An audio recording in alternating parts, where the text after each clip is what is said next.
All right, everyone. Time is now 10:02 on the motion. Or motion starts at 10:17 on the motion. This House regrets the rise of Saudi Arabian Crown Prince Mohammed bin Salman. That's good. Also, before I start, I'm not feeling great, so if I have to leave after my speech, sorry. Okay.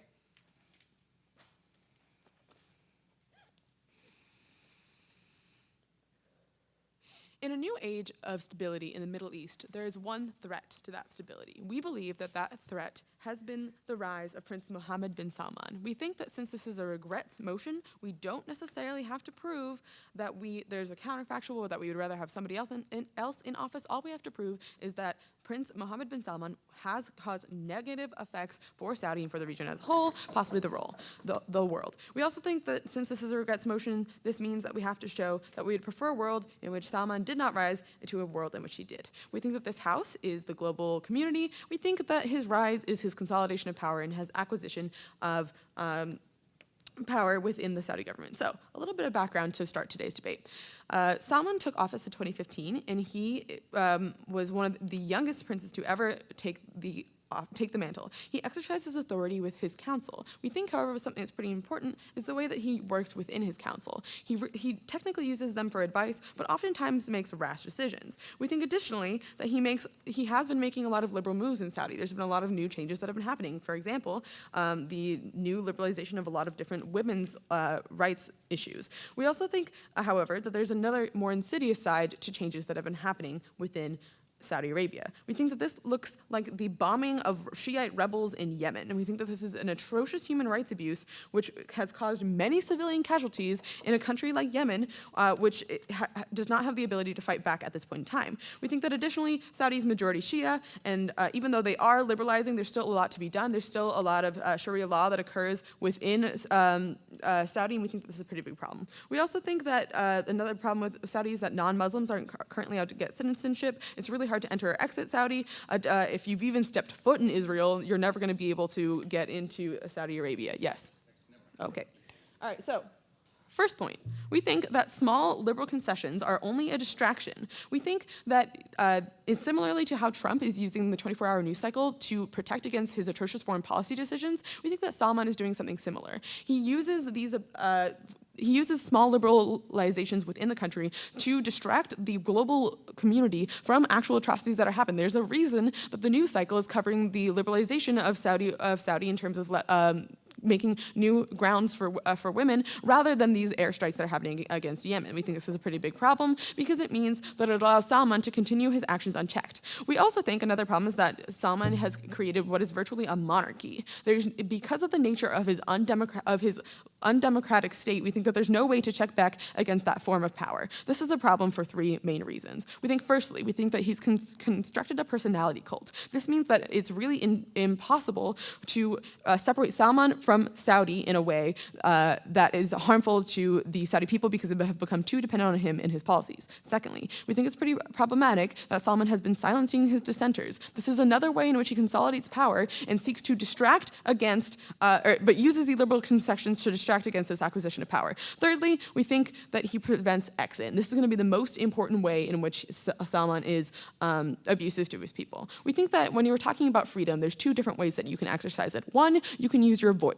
We think that voice, for a large part, has been silenced in Saudi. But two, and more importantly, we think you can use exit. If you don't like something, you should be able to leave. That is not the case within the Saudi government. We think that this is a pretty big problem because it means that it makes it difficult for the people of Saudi. Before I get on to my next point, top half.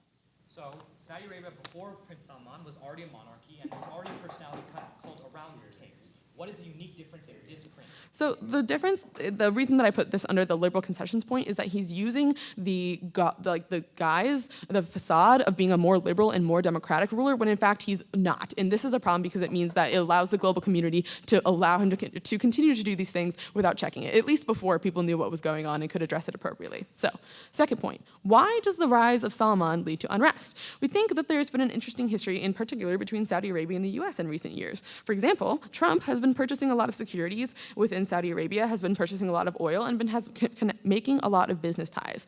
We think that this is pretty problematic because it leads to a lot of unrest in the region.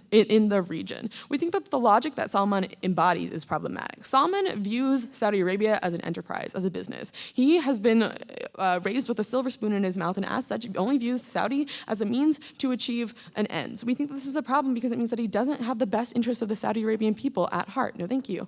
We think that this is an issue because if you have a ruler that doesn't care about the Saudi people, and especially in a region like the Middle East, which has in the past been very has had tumultuous tensions within the region, it only gets worse for those people if you don't have a strong leader who's interested in the rights of not only their own citizens, but citizens abroad. We think that now is uniquely key because the Middle East has been the most restful that it's ever been. However, it's monarchs like Salman that still remain in the region that threaten this stability. We've seen a lot of new cooperation between the Middle East and other parts of the world. We think that this new form of geopolitics and this new geopolitical climate is going to be pretty important to the stability of the region as a whole. Yes? I think all of this assumes that the modernization isn't needed at all. Given the fact that there's 16% unemployment, way too many people have jobs in the public sector, and no one has really any real opportunities given the rise of Iran, why is it not good for them to modernize and make sure people have opportunities and add on rights? Cool. So we're not saying that those people don't deserve rights. We're saying that when you use those rights as a guise to distract from other atrocities, that's what's problematic. Celine's actually going to talk to you specifically about Iran, but we'll get to that in a little bit.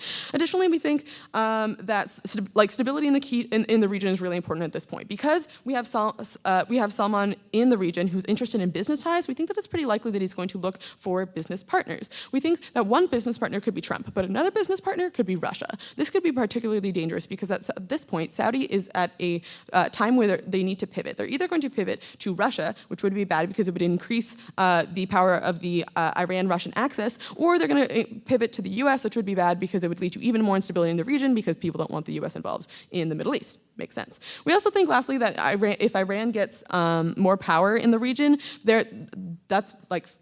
we think that Iran and Saudi have been the two large powers in the region in recent years, and we think that this is fine. We would rather that power goes to Iran because they have had more direct threats in recent years, whereas Saudi is not being threatened at all directly by any of these countries. Rather, they're taking preemptive strikes on bombing countries like Yemen and committing human rights abuses where the casualties are dying. Please pay attention to the fact that even though Salman may have done some good things for the country, even on a domestic level, internationally, he's committing human rights abuses and killing civilians, which is something that we cannot continue to support in today's debate. Thank you.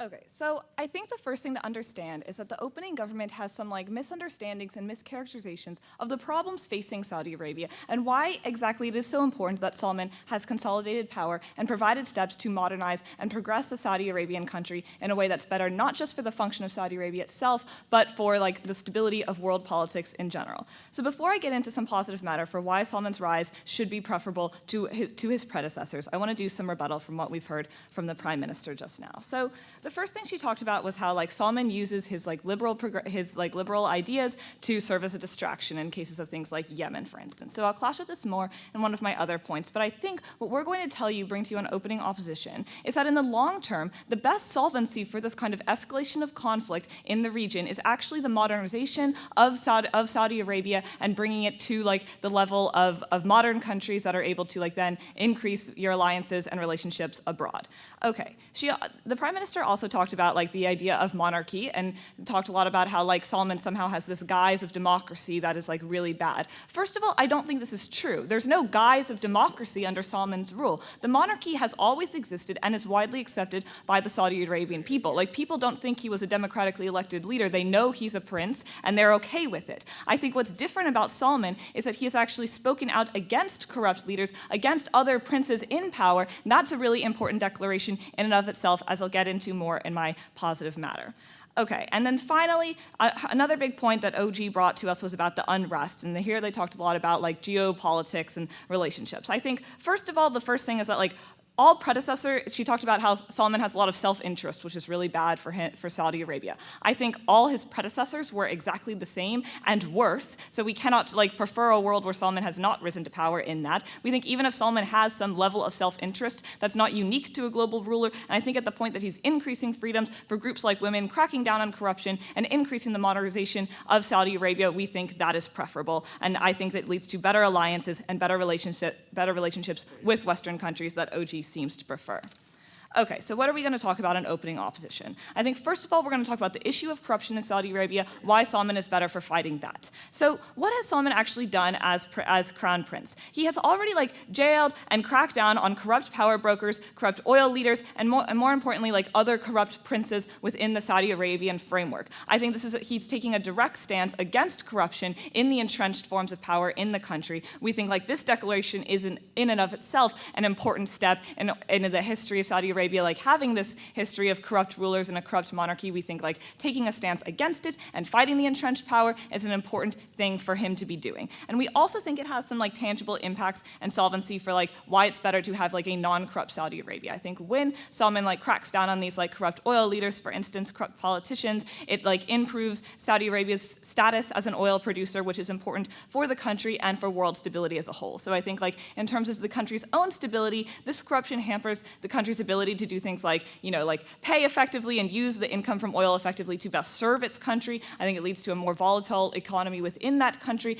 leads to more unrest civilly. So I think cracking down on corruption is really important there. I also think it improves Saudi Arabia's status as an oil producer insofar as oil is a huge part of world markets and world stability. I think you need this transparency that Salman is pushing for in order to avoid the exploitation of markets and resources that we need to see in this world.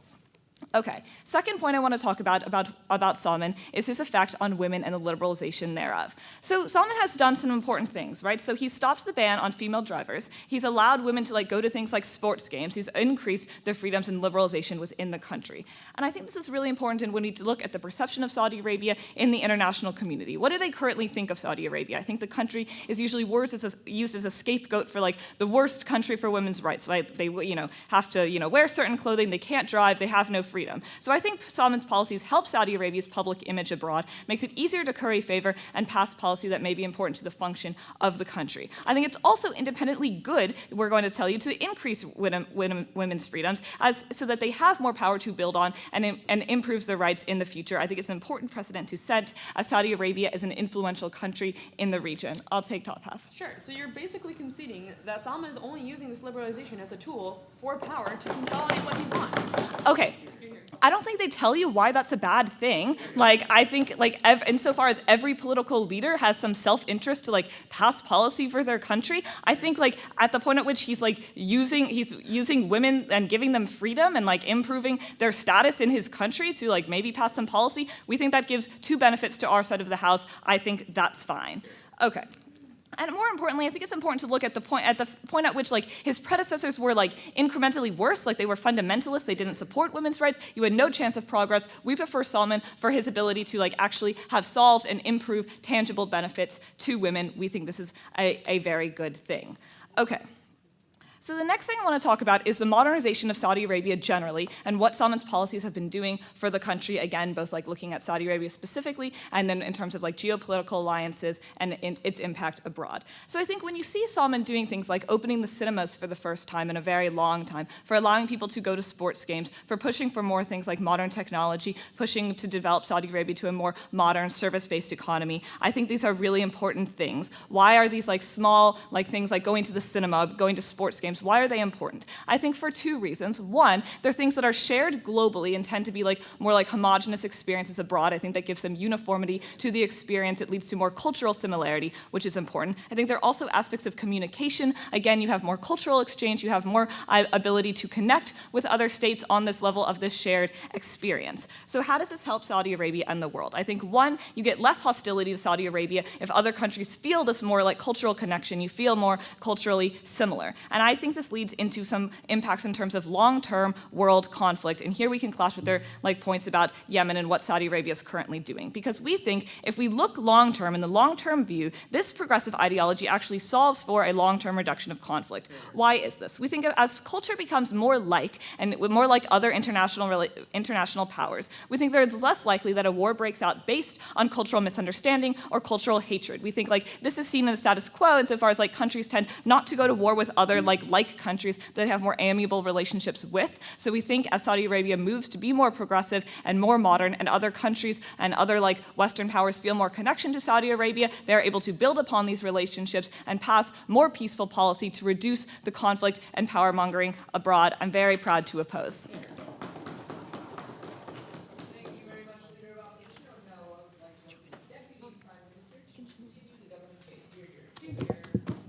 And I have mobility issues that prevent me from being able to stand for prolonged periods of time. Is it okay with everybody if I sit down?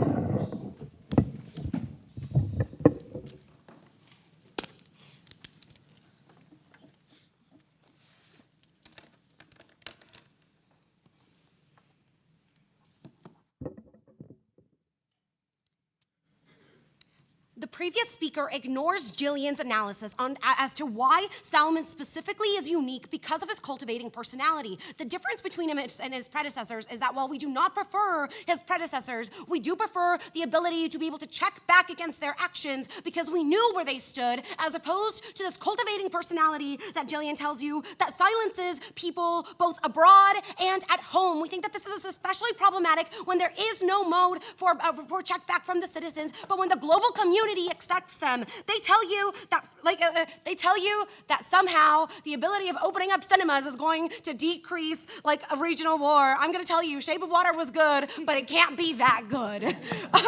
We also think that this is especially problematic when there actually haven't been any culture shifts in it. The very fact that they've opened up cinemas, but they didn't show Wonder Woman because it had an Israeli woman as the feature, shows that any advances in any of this are purely to perpetuate their propaganda.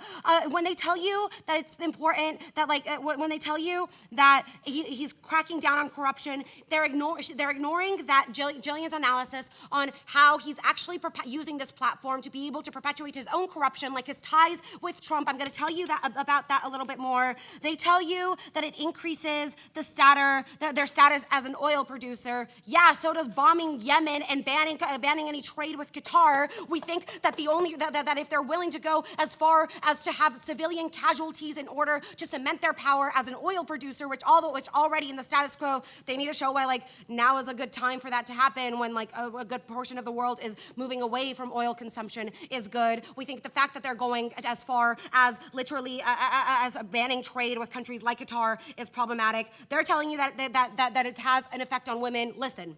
We're all for the liberalization of Saudi, but we think that little steps like allowing women to drive is a lot different than allowing a woman to not I don't know how letting a woman go to a sports game if she still has to have an escort is progress. We do agree that progress is important, but this facade of progress from the radical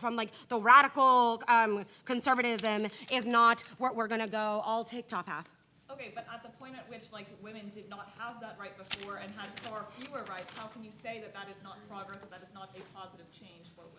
You need to tell me that Salman is the only person to be able to do this. We're going to tell you that literally any other leader, given the current globalization, is going to try to liberalize democracy. We told you why, or not liberalize democracy, liberalize Saudi. We tell you that Salman's unique personality is going to be a reason why you're not going to be able to do that. A few points. First, we believe that the Salman-Trump relationship is an active threat to world stability. We have a couple of impact scenarios here. First, on Qatar, we think that when you look at so a few things. Qatar is a major oil producer and also is one of the few monetary threats to Saudi in the region. Salman's monarchy relies uniquely on economic power, whereas predecessors were able to gain their power purely through the state law. Salman is one of the few rulers in recent history that has been able to not only try to expand that power outside of just Saudi, but has used the monetary gain in order to get a hold on the global economy and be able to make more allies. Why is this problematic? One, because Trump's business relations with him have already had geopolitical problems. Look at the fact that when Salman stopped trade with Qatar, Trump followed and gave support for this. The very fact that the travel ban that Trump set forth excluded Saudi, included Qatar, is incredibly problematic. It shows that the corruption still exists, and this is how we're going to turn their argument. Not only does the corruption still exist, but it's going to be less likely to be checked back because he has global leaders where he has like a business relationship with them. This is problematic for people abroad. Like, I don't know if you're like for the unjust travel bans or even the misconceptions that are spread because of those travel bans, even if they never take effect. And two, because he will always have the support of a Western leader that other Saudi leaders did not have. Two, Iran. They completely undercover Jillian's analysis on why, in any scenario, we absolutely morally oppose the use of civilian airstrikes in order to propose change. We think that at the point in which we have a series of civilian casualties that are happening in Yemen because of Yemen's support of Iran, if you look at the Houthi in Yemen specifically, and Saudi is targeting civilians, we think that we regret that. But two, why is now particularly problematic? They need to prove to you why Salman's use now is key. We're going to tell you that now is especially problematic. One, because of the changes of geopolitical structures with Iran. What does that mean? If you look at the shifts in the Iran talks that have happened in even just the last month, the fact that there has been a change of leaders and a series of different messages being sent to Iran poses Iran as a threat to increase its nuclear arsenal. Again, they have continued doing, whereas they previously agreed to cut back. We think that the new Trump era is especially a threat to this. We think that when Rex Tillerson has been fired and when Iran is at the point where they can get more regional power and are backed by Russia, you have no other choice than to reject Salman's actions against states. No, thank you. Next is regional stability, and this is going to be the extension of Jillian's argument. What do we mean? At the point in which there's finally a lull in the Middle East. Now, no one here is going to tell you that the Middle East stability has completely recovered. We're not, we're bold, but we're not that bold. We're going to tell you instead that there's a lull in power that other states are trying to capitalize on. This is especially problematic when Salman's actions are uniquely causing more unrest and giving more support to either A, anti-Western sentiments, or B, to Russian intervention. We think that this means that this is the difference between the Middle East's long-term stability or the Middle East being used as a puppet for Russia. This is a unique impact in this round that goes beyond just Salman's reign, and we urge you to vote on the morality of civilian casualties and on long-term regional stability. Thank you.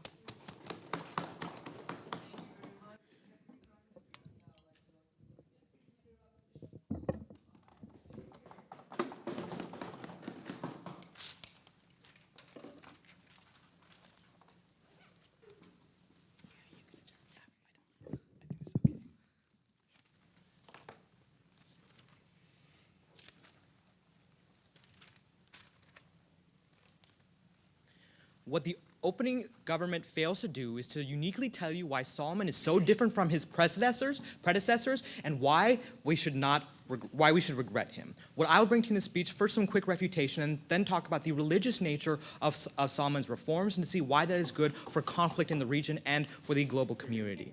First, we'll talk about the personality cult. First, I don't think they uniquely tell us why the personality, first Salman, how he has a personality cult. Why is he different than previous monarchs? What is different about Salman that makes him have a personality cult that his predecessors didn't? Second, I don't think they uniquely tell you what is so bad about the personality cult in of itself. We think that most world leaders often have personality cults. U.S. presidents of Western countries, and most of other countries as well. We think they all rely on being likable, being like someone that is presentable to the masses. And so we don't think there's any uniqueness here. And we think we will, even if you say that the personality cult is bad, that somebody shouldn't have power based on their personality, we accept that. And even if you accept those harms, we think we can outweigh. Insofar as he used that personality cult to like create reforms for women in terms of like helping them drive and like helping them go to sports games, we think that's a liberal type of reform, and we think we can accept that on our side of the house. Okay, and let's talk about those social reforms. I think that their arguments are not that great on it. They say that it's not true change. Rather, we think that incrementalism and having some changes for the liberalization of women and other minorities within Saudi Arabia is beneficial. We think if women had not been able to drive and now they're able to drive, that is a benefit and you cannot deny that benefit, right?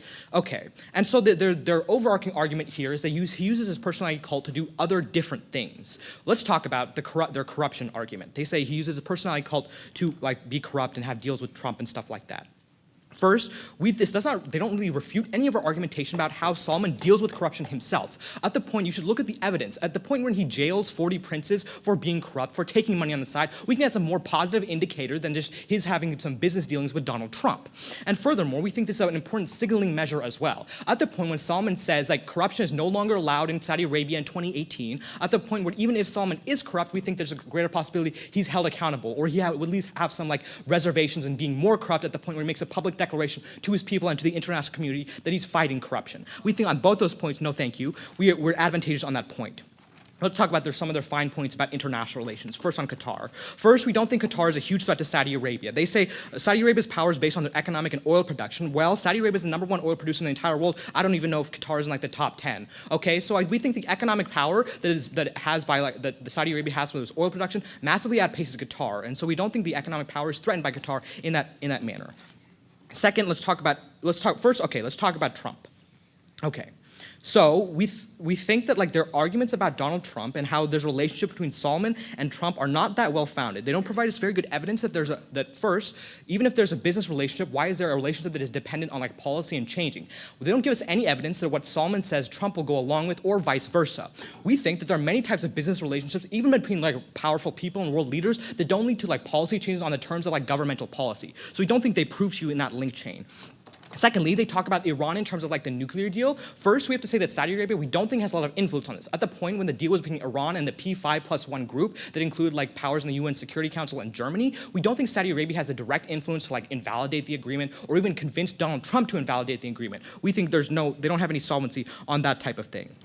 Okay, and I think they don't really contrast with our arguments about how we can have long-term solvency for conflicts in the region in terms of modernization. So we think that there's kind of a cultural exchange that exists when Saudi Arabia modernizes, becomes more like countries that they might have conflicts with, like Western countries, like Russia, like other countries. So we think at that point when we have the ability to solve these problems in terms of like countries that are all like each other, often their populations are more amiable to each other, and we think even in a monarchy like Saudi Arabia's, there is some like responsibility to what the people think. Most of the people in Saudi Arabia do like the monarchy, but like there has been pushback in the past. We think that at least a little bit, Salman is responsible to those people. So if we can change like the ideology and like the modernization of like the habits of people in Saudi Arabia, we think they're more likely to be amiable to the people of countries they might fight with. We think that is the internal link that we provide so we can reduce conflict in a long-term scale. So we think we can solve the impacts they have on terms of that.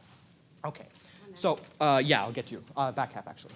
So you don't respond to the Prime Minister's analysis on why they're in a unique position where they can either turn to the West or turn to Russia. At the point where you don't take the fundamental corruption where his actions breed anti-liberal sentiment is only going to push them away from liberal values. First, I think his liberal declarations are more in allyship with the West. I think the public declarations actually mean something in terms of international politics. So if you say we're liberalizing our like religious police and our relations with women, and you ally with like people who are human rights abusers, it doesn't look good for you. Secondly, they don't really provide you an impact about why allying with Russia is necessarily bad and worse than the United States. If we're talking about the global community, they don't prove to you why it's necessarily bad. There's no impact. Okay, now let's talk about Salman's policies towards religious reforms within his country. What has Prince Salman done in terms of this? What the most direct thing he's done is he reduced the power and amount of the religious police that operate within Saudi Arabia.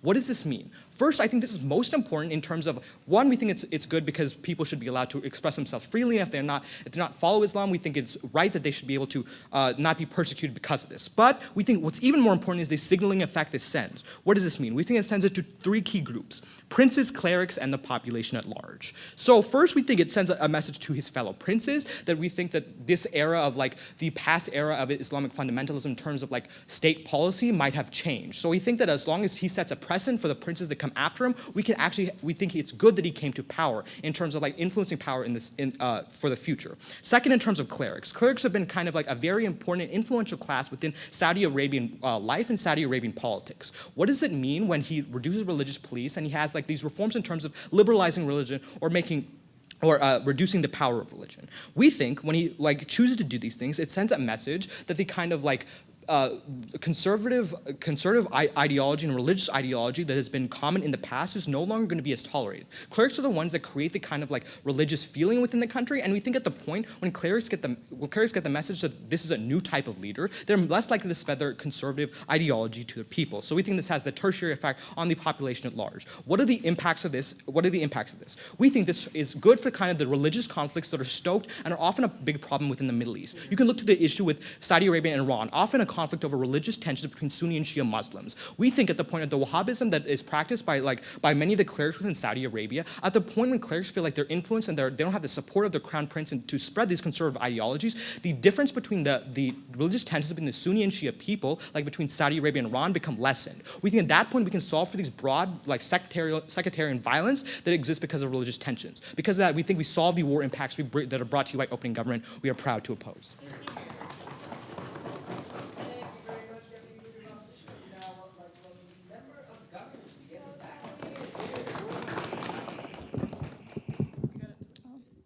Unfortunate. I'll just let it happen. No, you're so good. Wow, I have a lot of stuff going on.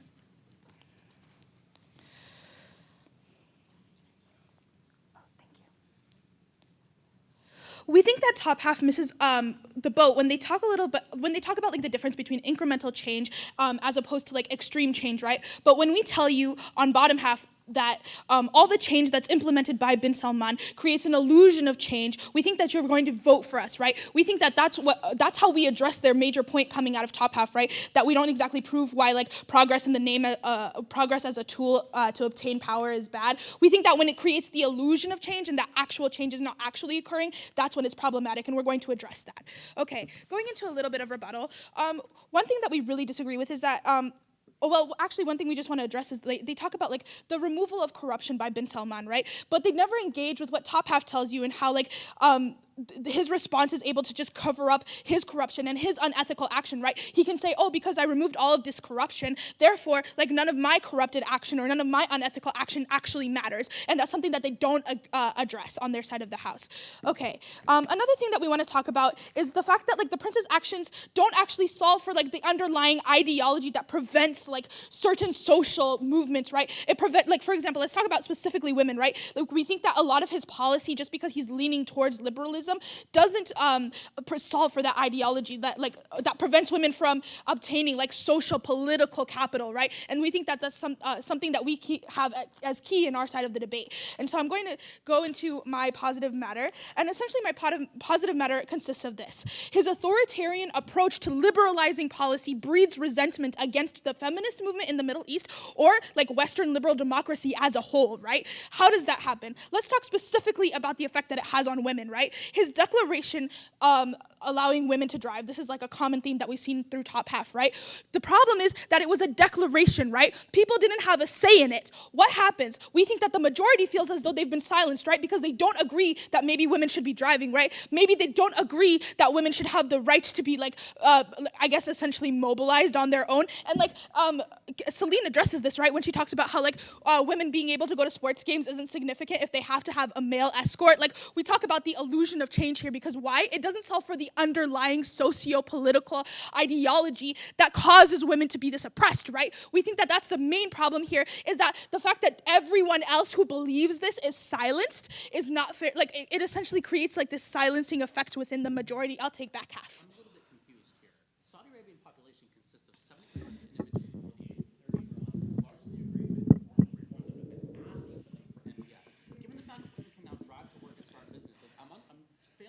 understand why this is going to call every bolt against liberalism, given this is what they demand.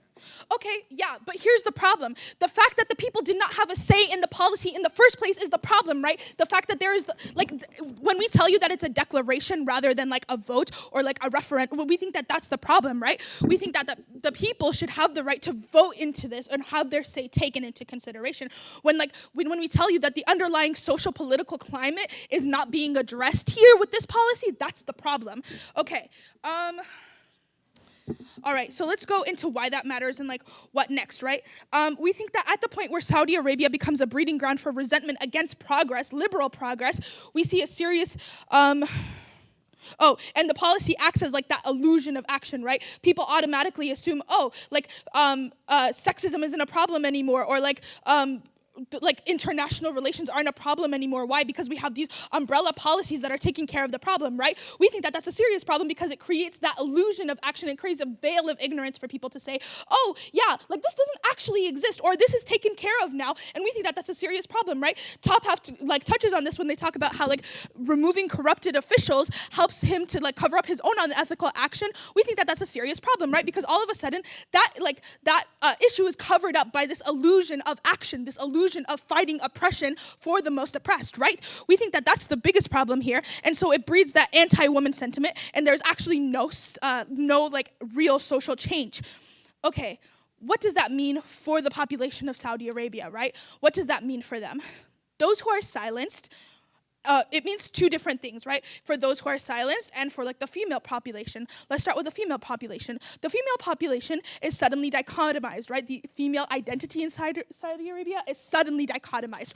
What happens? They assume that they're free, but also they told that they're not really free, right? Because society tells them, no, you're not supposed to be driving, but the policy says you're allowed to drive, right? What happens? They're able to internalize that, right? So all of a sudden you have a choice. You can A, disassociate, or B, revert further. What is the problem with reverting further, right? All of a sudden, you're internalizing the oppression that you've been receiving, not just from the policy itself, because you believe that you're free, but the society is telling you that you're not, right? There's the underlying social ideology, right? What happens? We think that there's an opportunity for women to choose to leave, but we tell you that that's unlikely because of socioeconomic and political and cultural factors that exist within the space, so they're less likely to leave. What happens? That oppression is internalized, and the only thing you can do is act, right? What do we see? We see radical movements coming forward, right? We see women saying, why the fuck do you not care, right? That's the problem here. When people do not care, when people are not helping you, you want to act on your own. So then what happens? We see the same thing happen with the silenced population, right? The silent majority that was not taken into account, through the declaration, right? That's the biggest problem here, is that the majority was not taken into account when this declaration was made. So all of a sudden they're offended at the fact that their voice was not heard. That also creates the same problem within that population, and there's a radicalization of that. What does that mean? It means that it also breeds anti-Western and anti-liberal sentiment within that population. It entrenches Western hatred that we see, right? But not just that. It has a negative effect on relationships abroad that they claim to fix on their side of the house. When Top Half tells you that with the firing of Rex Tillerson, this is extremely problematic when it comes to the situation between Saudi Arabia and Iran, right? Here's what we tell you. It's even more problematic when Michael Bolton has replaced Rex Tillerson, right? So there's going to be less check on Saudi Arabia trying to get Iran out of the picture. Why? Because Michael Bolton hates Iran too, right? We think that at the end of the day, on their side of the house, international affairs are affected by what's going on within the country itself. When you breed anti-Western and anti-liberal sentiment within a country, it's less likely that you're going to be able to partner with the same countries that you claim to partner with, the same international affairs that you claim to help, and the same people that you claim to help. At the end of the day, the socio-political climate within the country is going to affect the rest of the world. Thank you.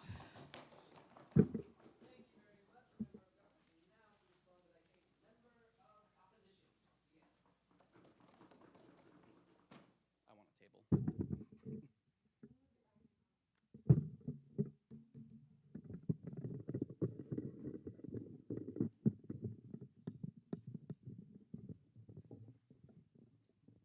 It's not really going to work, is it?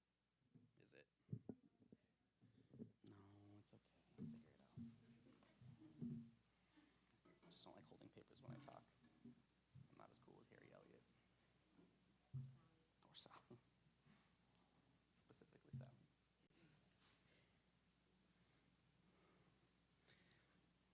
I have a lot to get through, so I want to be really, really clear. Let's talk about a couple of things before we get into our extension about how modernization incentivizes the moderation of foreign policy and leads to less adventurism that, gives people cholera in Yemen and isolates the GCC. Deconstruction. First, a clarification on what the difference is between Sunni and Shia. The opening government stated that the majority of Saudi Arabia was a Shia nation. That's not true. Sunni individuals make up about 80% of the Muslim population. I don't think it's okay to generalize the both, just for a clarification in the round. Second of all, they're going to pivot to Russia. This is interesting given that Russia and Iran are directly cooperating in Syria to rebuild the state after Assad's war, which means it's very unlikely that Saudi Arabia is going to partner up with Russia. They're actually more likely to partner up with Israel, where the rebels and the Shia groups who are coming across their border, along with Hezbollah, are directly threatening Israel's borders. Third of all, the rights aren't coming fast enough, and that's going to make people internalize their oppression. This is first talked about in the opening government, but impacted in the closing. Couple of things here. The first thing to say is that generally incrementalism is good. You need to walk before you run, especially in a society that has been dominated by Wahhabist clerics that have fundamentally shaped the role of Saudi Arabia since its inception in the 1920s. Second point on that, this is an argument against any liberalization ever because it's not fast enough. If you don't overthrow the patriarchy and install a matriarchal government where only women run it and women of color run it, then you shouldn't do anything at all. That is the logical terminus of the argument that we got from them. Well, then she said, well, we're going to, and then the member of government talked about how they're going to internalize this oppression if they don't get democracy, if they didn't decide this for themselves. 2 points of deconstruction on that. The first is to say that over time we think this modernization means more democracy in Saudi Arabia, which means they'll be able to make decisions in the future. But just in terms of the facts on the ground and the public polling, women in Saudi Arabia are overwhelmingly ecstatic about the reforms that are happening with regards to being able to drive. It means a slippery slope to allowing them to sign up for credit cards without having to ask their husbands or their fathers and being allowed to go out without escorts. Again, this is a step towards more liberalization, which is why they're so happy about it. I don't think the links towards resentment and an overthrow and a resentment against liberalism is actually going to happen. So, what is our extension? We're going to tell you why this modernization is fundamentally necessary in Saudi Arabia and how it staves off an economic crash in the future, weaning off of oil. And then second of all, talking about how it's going to moderate their foreign adventurism because people don't like instability when you want to invest. So, what is MBS doing and why is it important? Let's add on to the social analysis here. We get this idea that women need mobility. This isn't enough. This is the illusion of change. This isn't the illusion of change insofar as you're allowing women to drive to places to go to work. Currently, 22% of Saudi women work. This would probably increase that to around 60%. It also means they're able to go to things and enjoy entertainment shows. That allows them to go and start businesses. That is the definition of mobility, not being restricted from your household and being told where you can drive and when you can drive. And even though there's a lot of patriarchy in the house, it still limits the ability for men to control what women do in Saudi society, and that is a good thing. It also allows for the diversification of the economy. Let's talk about political reforms. They'll tell you this is the illusion of solving corruption and you're not actually doing anything. The United States and the Riyadh Chamber of Commerce estimate that around $80 billion have been stolen from Saudi Arabia. The reason for that is that contracts in Saudi Arabia are awarded based on who you know instead of whether or not that's going to be the best monetary investment in the country. As a result of seizing assets and property and Boeing jets that Saudi clerics use in Saudi Arabia, they've already retrieved around $100 billion. That is not the illusion of change. That is cracking down on a patron-client system that exists in Saudi Arabia that disincentivizes opportunity and shuts investors out who don't want to come in because they're not sure if the country is going to be stable enough for their investments to exist in. Third, on economics. This is a lot. Most of the economic stuff is symbolism, like they tell you, but the major thing they're doing is weaning off oil. This is all about life after oil. What do I mean by this? They're selling 5% of Aramco, the state-owned Saudi oil company, off to either the London Stock Exchange or the New York Stock Exchange. They're doing things like stopping subsidies for oil credits, which means that they have more money to spend on other things, and it incentivizes a shift from natural gas and green technology. That's a really good thing because at the point at which prices crash again like they did in 2014, Saudi Arabia will not have the money to pay off the people who wanted to revolt. You're going to have another Arab Spring as soon as you have major political and economic instability because Saudi Arabia cannot quell the instability that happens as a result of people not having money anymore. Given the fact that 85% of their exports come straight from oil, that is a problem. They have a resource curse and they're doing this so they can reform. Well, then we heard from opening government that, well, anyone can do this. We gave opening up as opposition gave you sufficient evidence to show that that is not true, but we think the fact that MBS is the only one who is willing to consolidate the three branches of security in Saudi Arabia and sideline Wahhabi clerics and force people, major Saudi clerics, to get on Twitter and talk about how this is called for by Islamic law. Like, no one else is able to do that. And the ambition that MBS holds, because of how young he is and because of how much power he has consolidated, means that he's the only one who is equipped to do this. Why is that important? Two reasons. First, again, it staves off the oncoming tide of a very angry, youthful population who wants reform now. I talked to you in a POI about 16% unemployment, about people who have way too many jobs in the private sector, people who don't have economic mobility, whether or not you're a man or not. It also means that in the future, if a crash happens and that were to destabilize the economy, you had very similar things that happened all across the Arab world and in the Middle East in 2011 with the Arab Spring. And they barely were able to stave off that revolt in 2011 when protests started happening in Saudi Arabia. That's a good thing. But with regards to the foreign policy stuff, we're going to talk about how you actually moderate and make them stop doing things like, I don't know, bombing Yemen and isolating the GCC. Before I do that, I'll go ahead and take Celine. Well, we appreciate you knifing your opening opposition. You have yet to tell us how giving an individual a crumb that whom you starved for their entire life and calling it a meal doesn't give into our meat story, that this prevents the global community from being able to check that. Like, that's some nice rhetoric, but it doesn't address the material that I just gave you. $800 billion is not a crumb. Allowing women to drive is not a crumb. Diversifying and privatizing the sector so that people can have actual jobs that aren't reliant on oil money is not a crumb. And if you think that's true, the modernization and the economic impacts that come from that are significant enough. Because you haven't addressed that, it's not going to work. Also, you're going to have to explain how we net, because that's probably not true. So, secondarily, why is this important? Why does foreign policy get better? MBS is going to need to court investors if he wants this plan to work. If he wants to build his $500 billion city across 3 different Middle Eastern countries called NEOM, he's probably going to have to convince people that it's a safe place to invest. What that means is that he's going to have to quell his foreign adventurism in places like Qatar. He went to the UK last week to try and convince investors that they should sell off Aramco to the London Stock Exchange and increase significant investments. And they were like, yeah, that would be really cool, but let's talk about what's happening in Yemen, because we're not sure if you're going to continue to destabilize the Middle East, that we're going to want to invest in your country in the first place. That provides him a direct incentive to moderate his foreign policy in order to make sure that people actually come to the country and increase their foreign direct investment. It means that you're going to create an economic incentive to quell your rhetoric against Iran, to do things like pull out in Iraq and stop increasing investments in the Iraqi parliament. It means less bombing and increasing of funding to Salafi rebels in Syria. All of this means less dangerous for foreign policy in the long term. Money talks far more than symbolism does, and that's exactly what MBS is doing.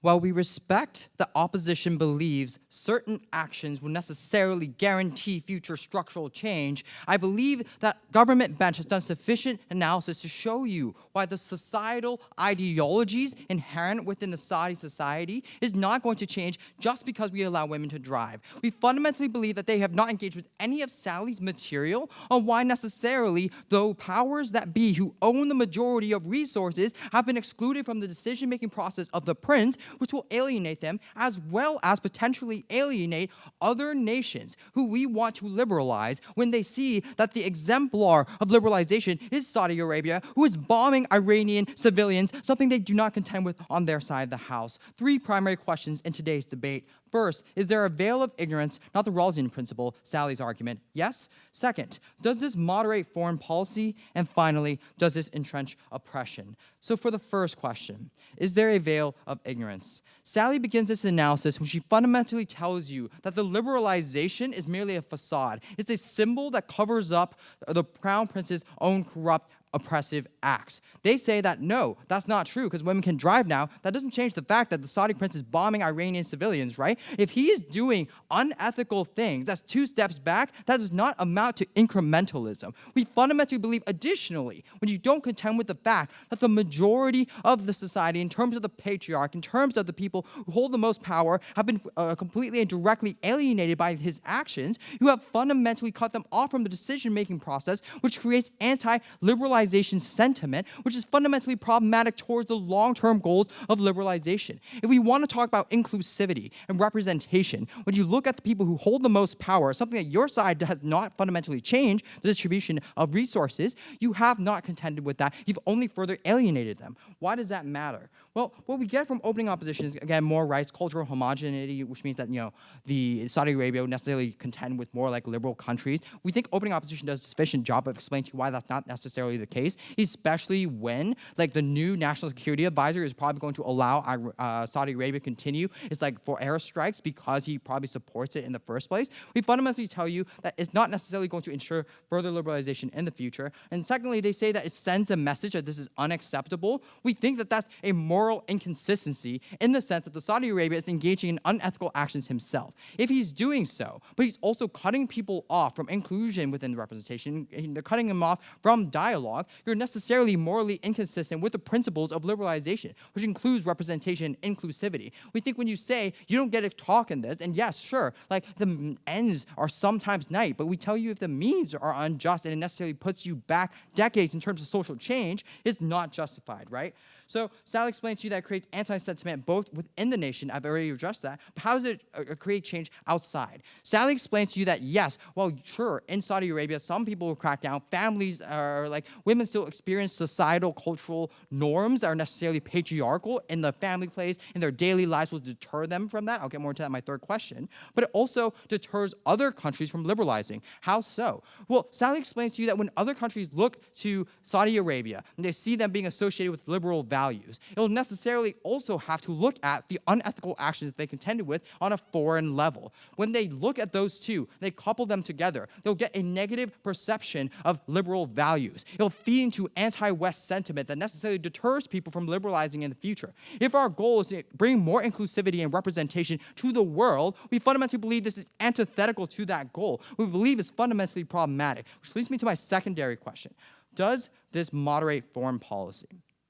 We get this from the member of opposition who says that at the point where you create incentives for this country to engage in foreign policy acts that are necessarily more liberal is fundamentally good. But at the same time, they don't contend with any of Jillian or Celine's analysis on why necessarily this isn't the case. They have no incentive to actually moderate.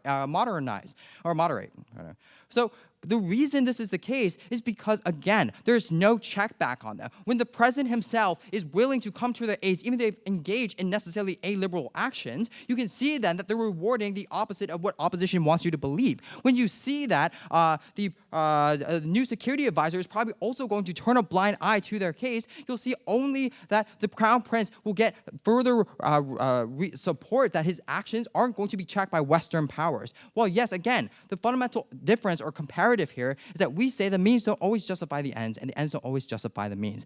Back off. The check back is the fact that you don't actually get any of the reforms you want if all of the countries you're trying to get to invest in your own country are afraid of you bombing the Middle East. Given the fact that London already told MBS that he has to pull out of Yemen before they invest in this country, that is proof enough in the status quo that this is going to incentivize him to moderate. You have to address the actual links that came to our extension, not just dismiss. Okay, if other countries won't invest in a place they believe is going to bomb other countries, then why does that mean that Saudi Arabia is not going to bomb other countries in the future? When we've given you more than sufficient analysis that goes unaddressed as to why that's the case, there's actually no check back against the prince's decision, especially when now there's a precedent for him to make decisions without any type of advisory committee or things like that, right? So we fundamentally tell you that argument turns on itself, and if anything, it shows you why it's only going to further conservatize foreign policies for Saudi Arabia and the region. So there's that.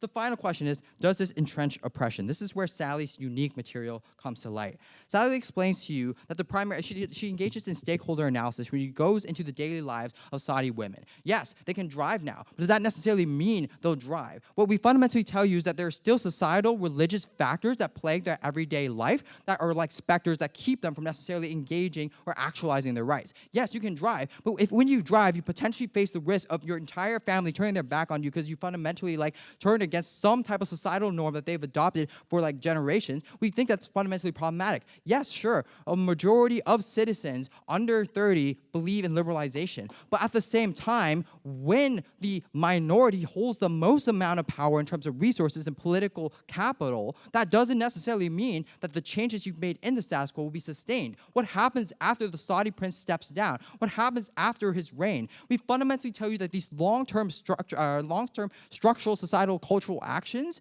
or questions are what we have to answer. When we look at that, when we examine the long term about his legacy, we fundamentally tell you he'll only entrench more conservative, anti-liberal value groups to come into power after him and undo his work. It's about the long game. It's about the long-term acceptance of liberal values, and we fundamentally stand proud to support.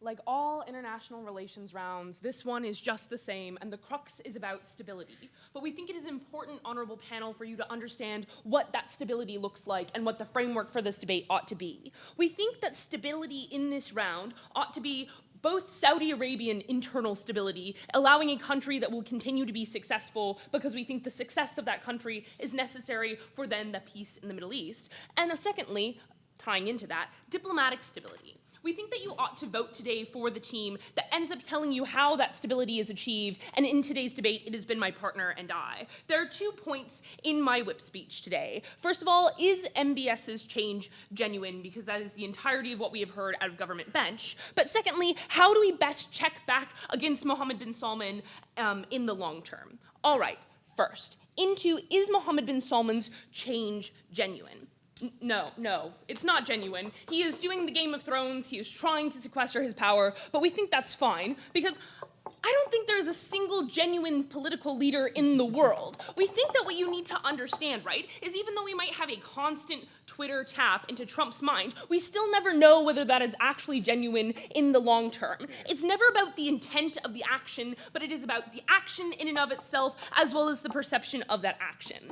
We have to understand when we are talking about MBS's reforms in Saudi Arabia, that worst case scenario, women have more rights than they used to before. They are allowed to go to things like the cinema, and yes, they might not be able to watch Wonder Woman, but they can actually start watching movies. We think that that is just simply a net benefit in the long term, because as my partner said, you have to walk sometimes before you can run. But we think, secondly, best case, women have more rights, but you also have less religious fundamentalism in the long term, because he will be setting a precedent for every future crown prince, and you also get the global investment that my partner uniquely brings you. What you have to understand is this leads to a population that feels represented for probably the first time in Saudi Arabia. Whenever 70% of Saudi Arabia is 30 years or younger. These are the liberal youth millennials that we see rising all over the world. And we think that reform is never going to happen because they're never going to be able to have a say otherwise. We get this idea right, especially out of closing government, that this is going to lead to revolt because they have no say. Saudi Arabia is a monarchy. You never really have a say in the long term because they are a monarchy. What's necessary is to have reform come from the top down because of the entrenchment of fundamentalism. You are never going to be able to have an organic reform revolution without actually having a revolution, which we think would lead to that internal instability. The problem is that whenever you have a revolution in the long term, we think that becomes much more detrimental, as we've seen that historically revolutions in the Middle East, look at Iran, don't end up leading to any of the benefits they think that they get, like not having anti-Western sentiment. You only get that kind of action whenever MBS does not represent the people and does not take those steps towards liberalization. Second, how do we best check back against MBS? But I will take closing. Okay, but that's a point where ideology and policy are not the same, and the access to said, supposed rights or supposed progress is still restricted. A lot of that analysis just falls through. Yes, okay, they're not allowed to vote, or perhaps women are not allowed to go outside without wearing a hijab and an abaya, but we think that what's important to understand is that they are having more rights than they had before in the status quo. We think that is important to understand. Second, how do we best check back against Mohammed bin Salman? We're not going to pretend like he's the best person in the world, but we think that you only get those checkbacks that they so desperately want through the economic analysis that my partner gives you. First, right, they have this idea that is repeated up and down government bench about corruption. And they say that what MBS is doing is he's sequestering his power, and therefore he will have less of a check back in the long term against his own corruption. First of all, we think that all countries have a level of corruption, and so it is a wash in this debate to try and say that corruption is going to disappear on one side or the other. Look at the United States, a democratic country, and we still have corruption, but we are functional. We think it's important to understand that a lot of the corruption that was existing before MBS's purge were corruption that were making the country non-functional in the long term. But secondly, right, no one is ever going to domestically check against the Crown Prince of Saudi Arabia because he is the Crown Prince of Saudi Arabia. It is a monarchy. It is not a democracy. They do not hold democratic ideals in the same way. And we think because of that, the only kind of check back you can ever get against MBS is from the global community. You have to have a relationship with the global community in order to get that check back in the long term. I will take top half.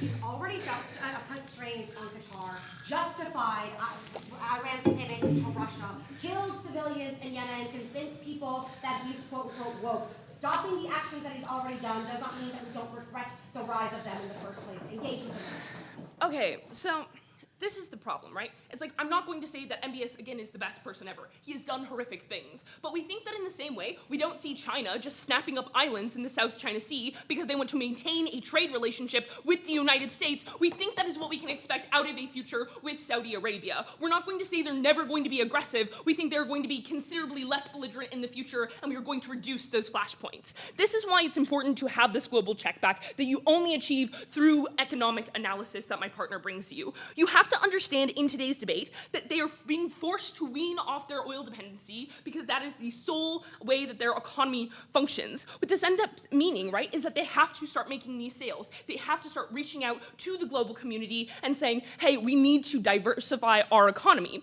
This leads to those conversations that my partner tells you about in places like London, where investors say, we're interested, but we're only interested after we have the conversation about what you're doing in Qatar. We only want to have those that investment conversation after we talk to you about what you're doing in Yemen. That is how you end up checking back in the long run, is by opening up those diplomatic ties through the economic reform that we only see being capable through MBS. You have to understand, whenever we hear this idea out of opening government, that Mohammed bin Salman is using Saudi Arabia as a business enterprise, is the way in the long term that you end up getting a Saudi Arabia that is stable both internally and externally.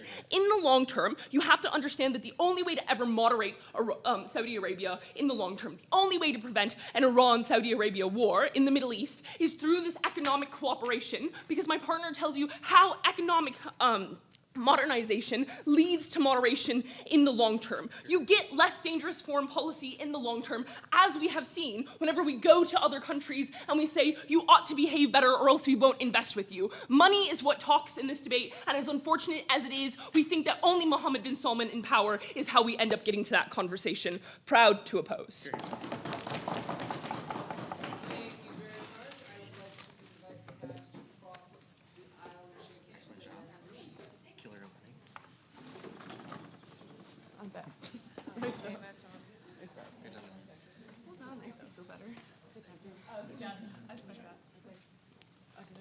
Yeah, well done. Great speech.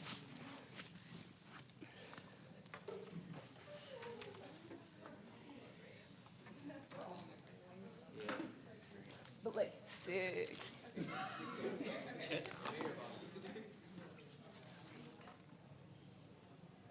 Okay, I do. You do? Cool. Okay, so why don't you start us off? Okay, so I have the 1 going to closing opposition, the 2 going to opening opposition, the 3 goes into closing government, and the 1 going to opening government. 1 going to opening government? Correct. What was closing opposition? 1.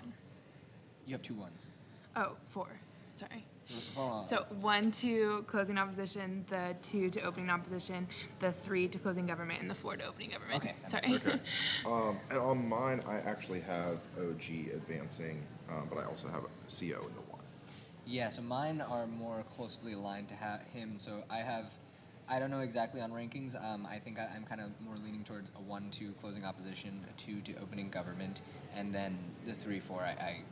I could be persuaded on either one. Yeah. I didn't really think. We about don't them. really need to But in decide terms a of 3, teams 4. that are going on, I think I'm leaning more towards opening government opposition, just because I think when we look at this debate, when we're talking about a regrets debate, and looking specifically about the Crown Prince and what he brings, I think the debate gets pretty well set up in the Prime Minister's speech, where she talks about the dichotomy is between whether we buy all the reforms and changes that Mohammed bin Salman is bringing into the kingdom, over the atrocities he's committing in Yemen and the international relation crisis he's creating with Qatar, right?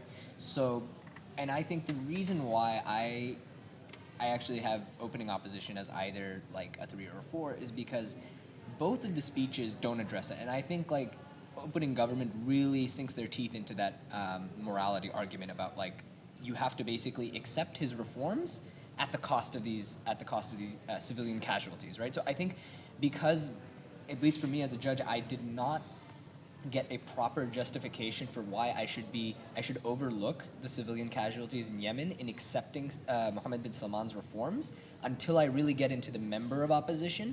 I felt both the opposition speakers did not really address the Yemen issue, and nowhere near to where it needed to be responded, as powerful as the point came from both the government speakers.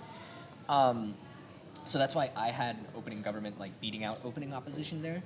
Closing government, I felt their case felt at times a little bit atopical to Saudi Arabia as a kingdom. The reforms and the processes and kind of the mechanisms felt more logical to kind of a democratic country, or a country that was like, you know, has democratic processes, versus like talking about, like when they're talking about the minority is silencing the majority and like. Well, I was like, in my mind, she was making like the civil rights double consciousness argument, right? That Right, people, right, that that was black part people of in it. the United States suffer from this, and those I kind of was making more, an I was more willing analogy. to accept that. I think the problem for me was when she kind of talks about like, you know, this has come from a decree, not from like a public approval, but I'm like, in Saudi Arabia, the only way you're going to get that, besides like minor like community councils. Yes. Justin needs your order for food, and I'm really sorry you made me do this. Anything that's not pork. Anything not pork. And I think that's why I kind of viewed them as not being. I view the whip stronger than the member in the government section, but yeah, I think because that dichotomy doesn't get really addressed until we get into closing the opposition, and I felt the most strong about in terms of providing the most depth on material and everything. I think since you and I kind of agree, what is the reason why you want Yes. OO to advance over like an OG? Well, I think that OO does most of the legwork for CO about like what this corruption looks like and like why this solves this idea of like why this is like it might just be an illusion, which I think CO does do most of like the confronting on that, but like why this is still good, like how this interaction with the global community is good, like why this westernization of Saudi Arabia is beneficial to like the overall like power of them in the global market, and like this idea that like it's like pounded down by CO about London investors, I think it only gets there with OO saying like this is what it looks like in the ground, and then CO saying this is what it looks like in the international community. Okay, yeah, I see that. What were your thoughts on opening government? What are your criticisms of them?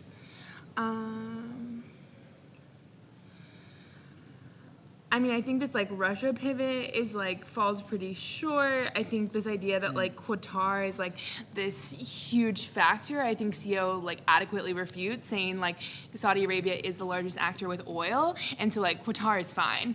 Like it's all fine.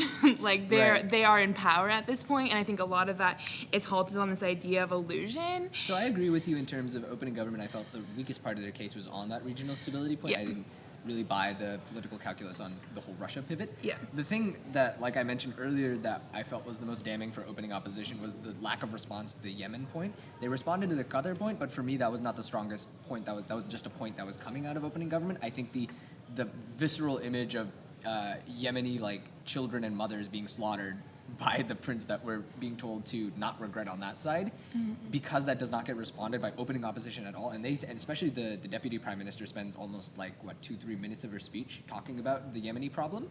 I think because that's not even addressed by the deputy leader of opposition, and he just goes gung-ho. His only response is Saudi Arabia has little impact on this question. They don't have solvency for Yemen. Period. Yeah, Like that's their only response, and that's response. not a really good refutation of that Yeah. argument. I don't know that that's like.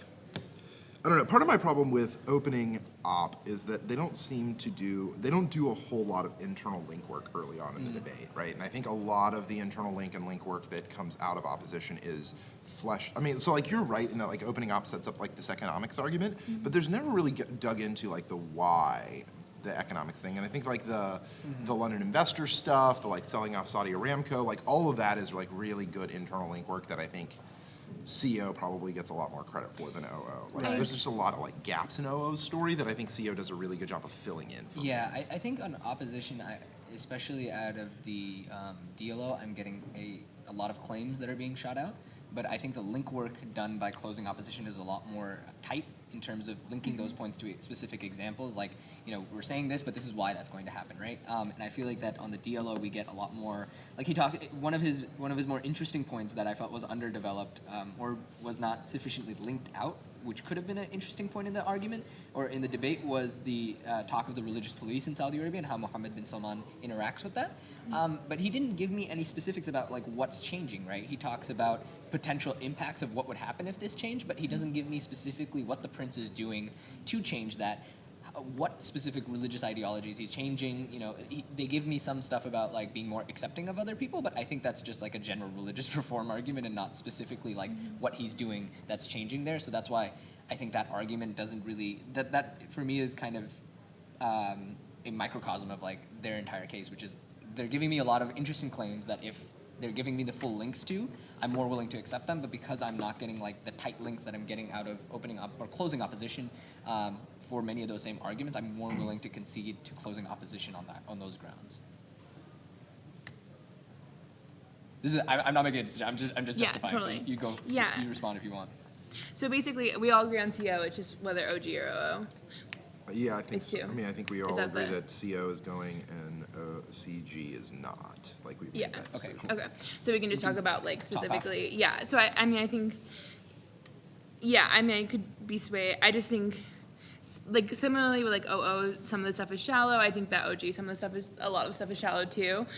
So I guess if the Yemen point is standing, then I think for OG, I think for OO, what's standing for me is like this, how internal hegemony is positively affecting like Western hegemony. Right. And So- I think part of the reason the Yemen point is also so interesting on this one is, like, I think this is in the context of this issue, like literally with the prince going to the United Kingdom, going to the United States. I think all the protests that have been done were not on like, oh, this stuff about, you know, him giving some more rights to women have been like, are not real. They have almost all been about like civilian casualties in Yemen. So I think the lack of addressing that point, even at like some I think the argument can be made like, how do you address that point? Like, can you ever justify civilian casualties? And I think, you know, I don't know how much I buy closing opposition's even response to it, where they say like, well, the London School of Economics said we're not going to invest if you don't pull out of Yemen.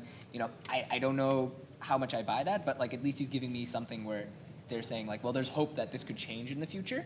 Whereas on opening opposition, just the dismissal is not sufficient for me. I think that was like a point that needed to be responded from, and that came from both government speakers. It started with the PM and continued in the DPM. Can I add a little bit of flavor to that? Yes. So I think that one of the reasons why I thought the Yemen thing was important for my decision on OO versus OG is that I think that OO's argument about modernization is heavily undercut by the Yemen situation, i.e., if you're right on OO that MBS is leading to more modernization and liberalization, as long as OG wins that Yemen undermines that, then the cooperation, the communication, all of these kind of like impacts that OO is going for are probably not going to occur. You probably don't get a whole lot of solvency if you can't answer the Yemen question. Yeah.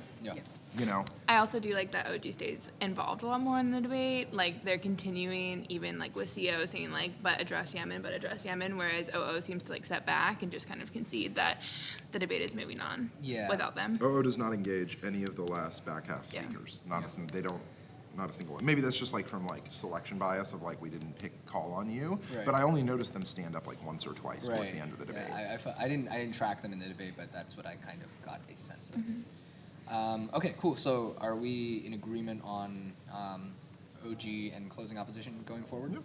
Okay.